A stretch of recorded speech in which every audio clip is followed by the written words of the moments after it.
تمہارا رب آلہ ہوں، کیا یہ مصر کی بادشاہت میری نہیں؟ ایک آدمی جو تخت پر بیٹھ کر کہتا ہے میرا حکم ہی سب کچھ ہے۔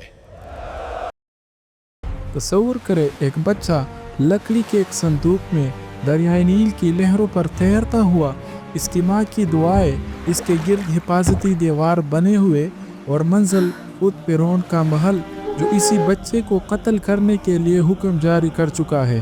یہ کوئی عام کہانی نہیں، یہ حضرت موسیٰ علیہ السلام کی زندگی ہے۔ وہ نبی جنہیں اللہ تعالیٰ نے کلیم اللہ کا لقب عطا فرمایا، وہ نبی جنہوں نے زمانے کے سب سے بڑے فرعون کا مقابلہ کیا، وہ نبی جن کی قوم کو سمندر نے راستہ دیا۔ آج ہم آپ کو چلیں گے ایک ایسے سفر پر جو مصر کے محلات سے شروع ہوتا ہے، مدین کی دیواروں سے گزرتا ہے، کوہ طور کی چوٹیوں کو چھوتا ہے اور بالآخر بنی اسرائیل کی نجات پر ختم ہوتا ہے۔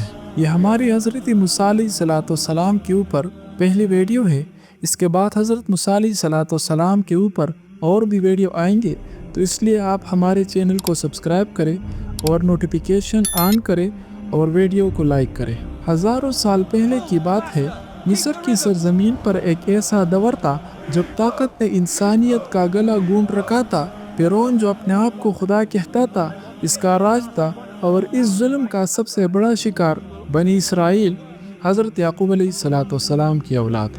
بنی اسرائیل کبھی حضرت یوسف علیہ السلام کی برکت سے مصر میں عزت کی زندگی گزارتے تھے، لیکن وقت بدلا، نسلیں بدلی اور حکومت بدل گئی۔ نیا فرعون جو حضرت یوسف علیہ السلام کو نہیں جانتا تھا، اس نے بنی اسرائیل کو غلام بنایا۔ انہیں سخت ترین کام پر لگا دیا جاتا، ان سے بڑے بڑے تعمیرات کرتے تھے، ان کی عورتوں کو ذلیل کیا جاتا، ان کی آزادی وہ تو ایک خواب ہی بن کر رہ گئی تھی۔ لیکن ایک رات فرعون نے ایک خواب دیکھا، ایک ایسا خواب جس نے ان کی نیندیں حرام کر دی۔ اس نے دیکھا کہ بنی اسرائیل میں ایک بچہ پیدا ہوگا جو اس کی سلطنت کو ختم کر دے گا۔ خوف نے فرعون کو اندھا کر دیا اور اس نے ایسا فرمان جاری کیا جو انسانی تاریخ کے بدترین فرمانوں میں سے ایک ہے۔ وہ فرمان یہ تھا، بنی اسرائیل میں پیدا ہونے والے ہر بچے یعنی لڑکے کو قتل کر دیا جائے۔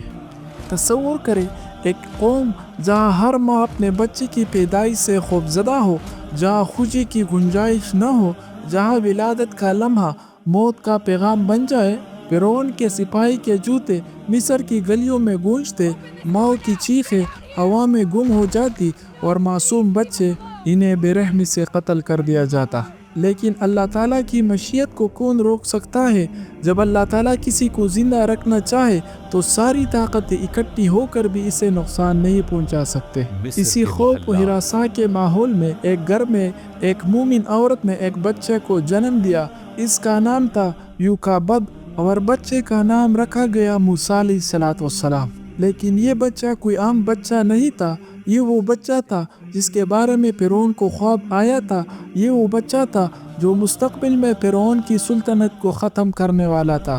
جب موسیٰ علیہ السلام کی والدہ نے اپنے بچے کو دیکھا تو ان کے دل میں خوف اور محبت کی کشمکش شروع ہو گئی۔ ایک طرف ماں کی فطری محبت تھی، دوسری طرف فرعون کے سپاہیوں کا خوف۔ انہوں نے اپنے بیٹے کو چھپایا۔ دن گزرے، ہفتے گزرے، مہینے گزر گئے، 3 ماہ تک انہوں نے حضرت موسیٰ علیہ السلام کو چھپائے رکھا۔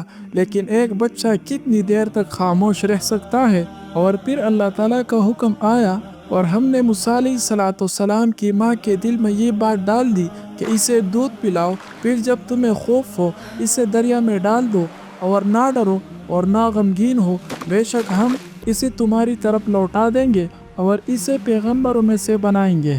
تصور کرے ایک ماں سے کہا جائے کہ اپنے 3 ماہ کے بچے کو دریا میں ڈال دو، کیسا محسوس ہوگا؟ لیکن یہ کوئی عام حکم نہیں تھا، یہ اللہ تعالیٰ کا حکم تھا۔ اللہ تعالیٰ نے ساتھ ہی یہ وعدہ کیا کہ ہم اسے تمہاری طرف لوٹا دیں گے۔ یوکابد کے سامنے انتخاب تھا، یا تو فرعون کے سپاہیوں کا خوف یا پھر اللہ تعالیٰ کے وعدے پر بھروسہ۔ انہوں نے ایمان کا انتخاب کیا۔ یوکابد نے ایک مضبوط لکڑی کا صندوق بنایا، اسے اندر سے نرم کپڑوں سے سجایا پھر انہوں نے اپنے معصوم بچے کو اس میں لیٹایا اور پھر اللہ تعالیٰ کے نام پر، اللہ تعالیٰ کے بھروسے پر انہوں نے اس صندوق کو دریائے نیل کے لہروں کے حوالے کر دیا۔ کیا آپ تصور کر سکتے ہیں، ایک ماں کھڑی ہے اور اپنے بچے کو دیکھ رہی ہے جو دریا کی لہروں میں دور جاتا رہا ہے، دل ٹوٹ رہا ہے لیکن ایمان مضبوط ہے۔ یوکابت نے اپنی بیٹی مریم کو حکم دیا کہ دریا کے کنارے کنارے چلو اور دیکھو کہ صندوق کہاں جاتا ہے۔ صندوق لہروں پر ہلکے سے تیرتا ہوا آگے بڑھتا رہا، کبھی دائیں کبھی بائیں، لیکن ڈوبا نہیں، کیونکہ اس میں صرف ایک بچہ نہیں تھا، اس میں ایک نبی تھا۔ اور پھر وہ لمحہ آیا، صندوق بہتے بہتے فرعون کے محل کے قریب پہنچ گیا۔ دریا کا پانی محل کے باغ میں داخل ہوتا تھا اور وہی محل کی خادماؤں نے اس صندوق کو دیکھا۔ جب انہوں نے صندوق کھولا تو اندر ایک خوبصورت معصوم بچہ تھا۔ بچہ مسکرا رہا تھا جیسے اسے پتہ ہو کہ اللہ ان کی حفاظت کر رہا ہے۔ خبر فرعون کی اور ان کی ملکہ آسیہ تک پہنچی۔ آسیہ جو ایک نیک دل عورت تھی، جب انہوں نے اس بچے کو دیکھا تو اس کے دل میں اس بچے کی محبت اتر گئی، اور فرعون کی بیوی نے کہا، یہ میری اور تیری آنکھوں کی ٹھنڈک ہے، اسے قتل نہ کرو، ہو سکتا ہے یہ ہمیں پیدا دے اور ہم اسے بیٹا بنا لیں گے۔ حضرت آسیہ نے فرعون کو منایا، اور عجیب بات یہ ہے، جو بنی اسرائیل کے بچوں کو قتل کرواتا تھا، اس بچے کو دیکھ کر اس کا دل ہلکا ہو گیا۔ فرعون نہیں جانتا تھا کہ یہی وہ بچہ ہے جو مستقبل میں اس کی سلطنت کا خاتمہ کرے گا۔ یہی بچہ اس کے ظلم کے خلاف آواز اٹھائے گا، یہی بچہ اس کے موت کا سبب بنے گا۔ اللہ کی تدبیر کتنی عجیب ہے، جو بچہ مارا جانا تھا وہی بچہ قاتل کے محل میں پرورش پا رہا تھا۔ لیکن اب ایک مسئلہ تھا، نومولود بچے کو دودھ کی ضرورت تھی۔ محل کی خادماؤں نے کئی دائیاں بلوائی، لیکن حضرت موسیٰ علیہ السلام کسی کا دودھ نہیں پی رہے تھے۔ محل میں پریشانی پھیل گئی۔ آسیہ فکر مند تھی، بچہ بھوکا تھا لیکن دودھ نہیں پی رہا تھا۔ ادھر موسیٰ علیہ السلام کی بہن مریم دور سے یہ سب کچھ دیکھ رہی تھی۔ انہوں نے ہمت کی اور محل کے قریب گئی، اور پھر انہوں نے وہ کہا جو اللہ تعالیٰ نے ان کے دل میں ڈالا، کیا میں تجھے ایک ایسی عورت کے بارے میں بتا دوں جو اس بچے کی اچھی طریقے سے پرورش کر سکتی ہے؟